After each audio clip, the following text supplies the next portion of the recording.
பொலிவுடன் morning news. வணக்கம். செய்திகள் வாசிப்பது எம் பிரியா.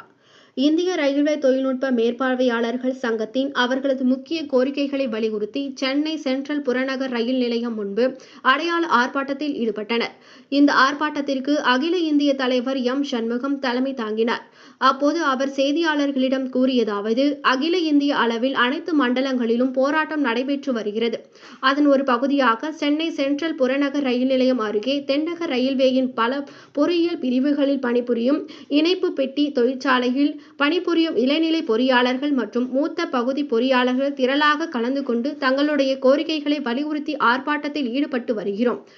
IRTSA சங்கத்தின் பொதுச் செயலாளர் KV ரமேஷ், முக்கிய கோரிக்கையாளரான சீனியர் செக்ஷன் இன்ஜினியர்களுக்கு மூத்த பகுதி பொறியாளர்கள் குரூப் B அந்தஸ்து வழங்குவது, ஊதிய படிநிலை 8 பணிபுரியும் சீனியர் செக்ஷன் இன்ஜினியர்களுக்கு வழங்கப்பட்டு வந்த PCO அலவன்ஸ் படி நிறுத்தப்பட்டதை கண்டித்தும், ஊதிய படிநிலை 9 பணிபுரியும் சீனியர் செக்ஷன் இன்ஜினியர்களுக்கு வழங்கப்பட்டு வந்த PCO அலவன்ஸ் படி இரவு பணிப்படி தேசிய விடுதலை தினத்தின் வேலை செய்வதற்காக வழங்கப்படும் படி ஆகியவை நிறுத்தப்படுவதை கண்டித்தும், இவற்றை வழங்குவதற்காக ரயில்வே அமைச்சர் மற்றும் ரயில்வே வாரியத்தின் கவனத்தை ஈர்ப்பதற்காக நடத்தப்படும் போராட்டத்திற்கான காரணங்களை விளக்கினார்.